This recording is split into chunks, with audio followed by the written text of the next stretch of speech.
Hey everyone, Speedyfighter here. Hope everyone's doing good today.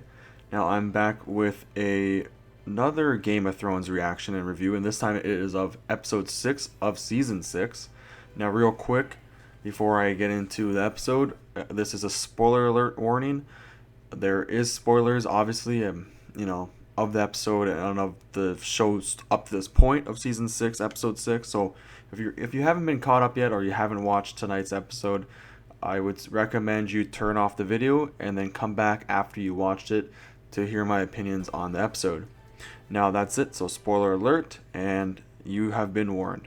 So now when it comes to this episode, it was a decent episode, probably my least favorite of the season so far. The season's been very fast paced and has a lot of like pretty crazy scenes and emotional scenes and shocking scenes at that, but this episode kind of plays it safe and doesn't really throw anything crazy in the loop. However, it does kind of introduce a little bit of new ideas. It reveals some new things. It's just like there's not any crazy action scenes, so don't expect anything crazy in that way. Don't expect like an ending like episode five's Hodor ending where you're just like holy crap, like that ending for I watched like 20 times. It was just so powerful and such an epic scene and obviously a very sad scene. But like there isn't anything like that in this episode. But there is a couple cool things. So we start off with Bran and Mira trying to escape the Whites and the White Walkers. So it's kind of just a continuation of the end of episode 5, which is good. I'm glad they start off like that. And so the Whites end up catching up to Bran and Mira, and it seems like it's over. But of course, we know that Bran's just too important to die, at least not yet. I personally don't think he's going to die at all. I think, if anything, he's going to become like the Three Eyed Raven by the end of the series. But anyways, I knew just there's no way. And also in the trailer, you kind of get a glimpse of something that's going to happen with Bran.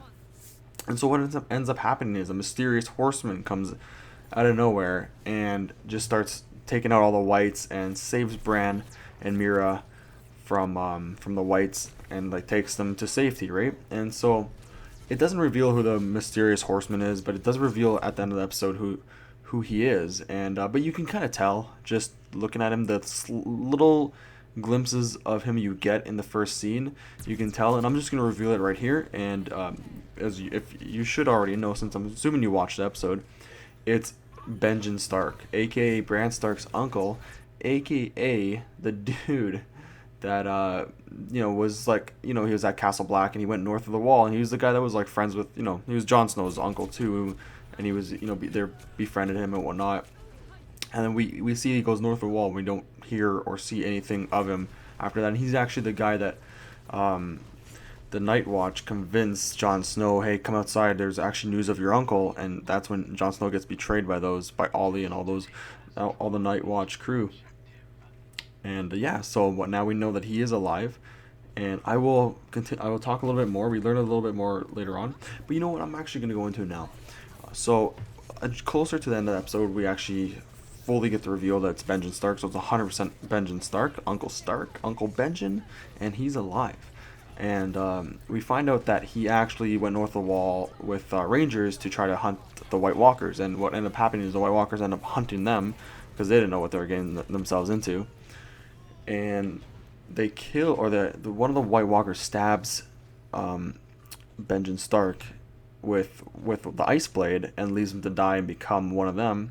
And then luckily for him, before he died, the children of the forest come and save him. And essentially how they save him is the exact way they made the White Walkers. They stop the transformation by putting dragon glass into his heart, so that way he doesn't turn into a White Walker. So that was really neat. I like the fact that was able to be done. Unfortunately, I don't know if there's any children of the forest left after last episode.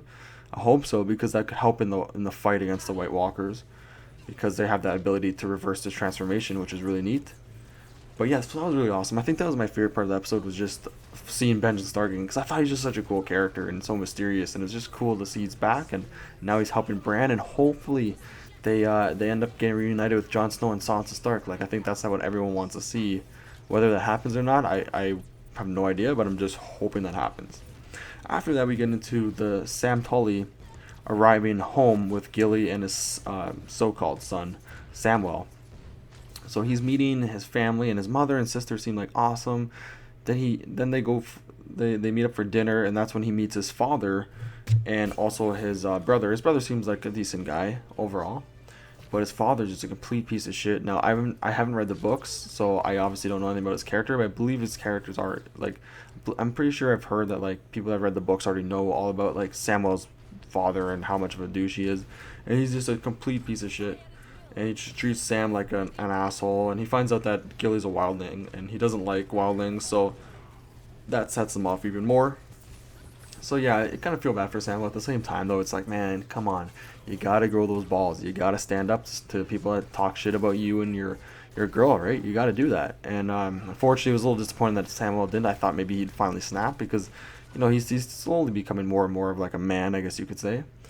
But unfortunately, he just pussed out. But then he was gonna leave Gilly and her child there just to be safe. But he's like, you know what? Screw this. We all belong together. This is where we're completely safe. So what he ends up doing is he betrays his father essentially by taking Gilly and her son and leaving their home, and also takes his father's or his family Valerian sword.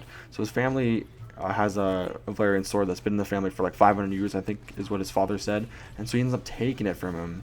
So that was badass. I like that Sam did that. So that was really cool for sure. So I'm glad that happened. And that's all we kind of find out about Samuel. So who knows where he's going to be heading. I'm not sure yet, but hopefully it's something to do with heading where Jon Snow is. I'd love to see them get reunited, even though it hasn't been that long since since they've been apart. But it'd still be cool to see them back together. I just want everyone to be back with Jon Snow, all the good guys, to be back with Jon Snow. Because he's like to me, he's the leader of the good guys. He's the leader of the good in this series, for me at least. And then also I kind of skipped over. We end up seeing Tommen talking to High Sparrow. And then Tommen ends up meeting King Tommen, ends up meeting Margaery for the first time since she's been imprisoned, I believe. And then that storyline escalates to essentially a standoff with Jaime Lannister and all the Tyrell's army against the High Sparrow and his army, and you can kind of tell it's going to happen in the trailer of the episode. And so it was, I kind of was hoping for a huge battle, and like the High Sparrow seemed like he was so confident, right? He's like, I'm thinking in my head he's confident because he doesn't care if he dies or something like that, right?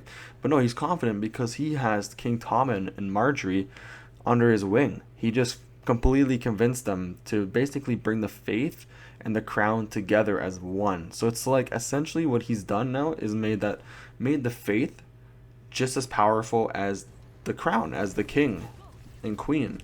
And obviously Jaime Lannister, all the adults in this situation really are not happy about that, because now that means that this High Sparrow has like crazy amount of power, and he essentially has won the war without even any blood being shed, which is good and bad, I guess, in a sense.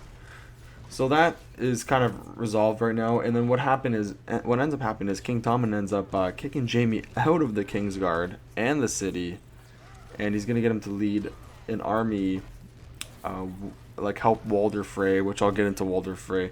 But essentially, he kicks him out of the Kingsguard, and instead of punishing him by putting him in a dungeon or making him walk naked or some bullshit like that, he's gonna make him lead this army, which I just don't, what I mean? Like, I don't get Tommen's just such a weak character for me. I think he's soft. He's just obviously not king material, and he's definitely not Lannister material either. At the same time, he's probably the nicest of the Lannisters, so I can't complain. Well, okay, maybe Tyrion. I love Tyrion. Tyrion's obviously my favorite of the Lannisters, but I also think Tyrion might be the nicest too. We'll see what happens with King Tommen. He might grow up to be a shithead, but you never know. You never really know with the Lannisters, right? Then we end up, Arya ends up getting, what ends up happening with Arya, she goes to the play, and she goes and poisons the girl's drink that she's supposed to kill, but then she changes her mind because she realizes this woman she's a nice lady, like she's an innocent lady, and she's like, this is not Arya. Arya doesn't kill innocent people. She's supposed to be one of the good guys. She's a Stark. She's supposed to be after the bad. So she ends up not poisoning the woman she was meant to poison, and because of that, she essentially betrays the faceless god, and she knows she's done that, so she ends up running off. She ends up getting her sword back, which I believe is named Needle. I believe that's what she named it, but she gets it back, which is awesome. I like that. But then the Jack and Hagar sends that woman of his that I hate. I absolutely hate this woman. Her face pisses me off. She's got like resting bitch face or something like that. and so sends her after Arya. So, and he's just like, don't make her suffer. But like, I'd like to believe that Arya's gonna kick the shit out of her. I just, at this point, I don't know if she'd even have the. She'd have to just, surprise her or whatnot, because Arya, as far as fighting skills go, isn't, good enough yet, unfortunately. But I'm just glad that she left this faceless god temple and the Jack and Hagar situation, because at first I thought it'd be so cool, but then it turns out they're just assassins. They just get paid money and then just kill whoever they're told to kill. That's not what Arya is. Arya's supposed to have a goal in mind, and her goal is to get revenge for her family, and she's never gonna do that with these becoming a no one essentially. It's not gonna happen. So I'm glad that that finally is done with. I mean, in a sense, like she's left the faceless temple. She's not serving the faceless god anymore, or Jack and Hagar. Obviously, they're hunting her down, but she's gonna be moving on, so that's great. So that's great news in that sense. We also see Walder Frey for a bit, and he's pissed off. He lost his castle, and I hate Walder Frey. And he's obviously, he's like a fucking pedophile too. I mean, we all knew this about Walder Frey, and we all know he's a scumbag, and he's fucking this like. I just hate looking at him, and I just hate him so much because he killed one of my favorite characters, aka Robb Stark and Catelyn Stark. So I just hope he dies soon. That's all I can say about Walder Frey. It wasn't too important, not too much excitement in that sense, but like it's just here we're introduced to Walder Frey again. Here he's back. Like don't forget about this piece of shit, and we definitely won't. Hopefully he ends up getting a good death, like I'm hoping Ramsay Snow does too. Another thing is, so nothing with Ramsay Snow and nothing with Ramsay Snow and nothing with Jon Snow in this episode, or Sansa Stark or anything like that, which was a little disappointing. But at the same time, I mean, it's maybe it's good to take a break and explore other storylines as well. You can't just focus on Jon Snow all the time, so that's fine. And then we end off the episode with Daenerys Targaryen.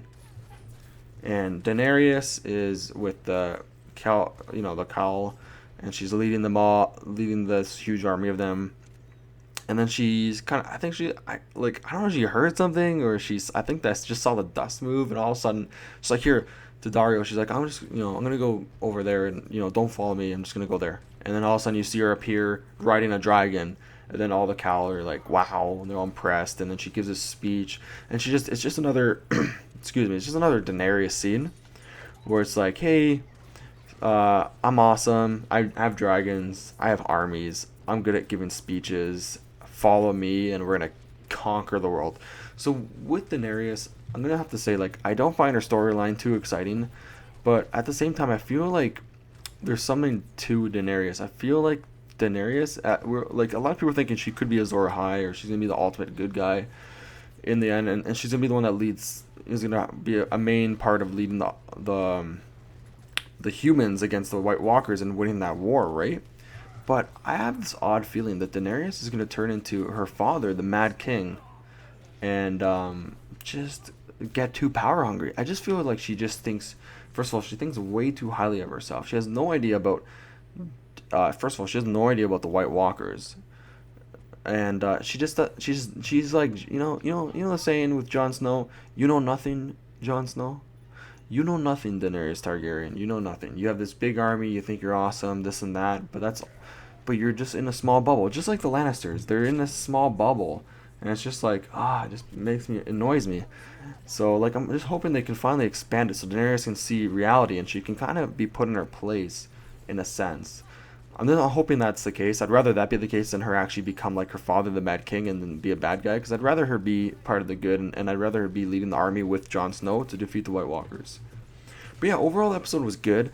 I wouldn't, like I said, it's probably my least favorite episode in the season so far. Nothing too eventful, but the fact that we know Benjen Stark's alive now, and he saved Bran, and he's with Bran now, I think that's awesome. That's going to lead to a lot of possibilities. And I also love the fact that Arya is leaving the Faceless God and Jack and Hagar, and she's gonna go off on her own and hopefully start getting the vengeance she's been wanting. So yeah, so overall it's an alright episode. If I was gonna give it a score, I don't really want to be giving scores anymore. I'm kind of like off that, but for this one I'll give it a score.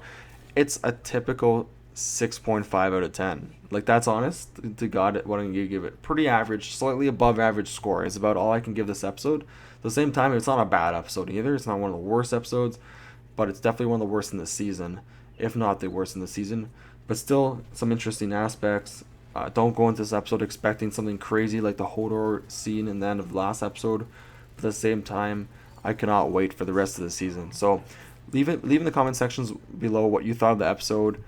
And yeah, like I just want to hear your opinions on the episode and whatnot. So make sure to leave a like if you enjoyed the video, a comment in this comment section below, and also if you can, share the video. And I just want to thank everyone for almost reaching 300 subscribers. I really appreciate the support, and hopefully you can keep supporting me, and I'm hoping you enjoy my content as they come out, and I'm going to keep releasing videos as often as I can. And take care everyone, peace out.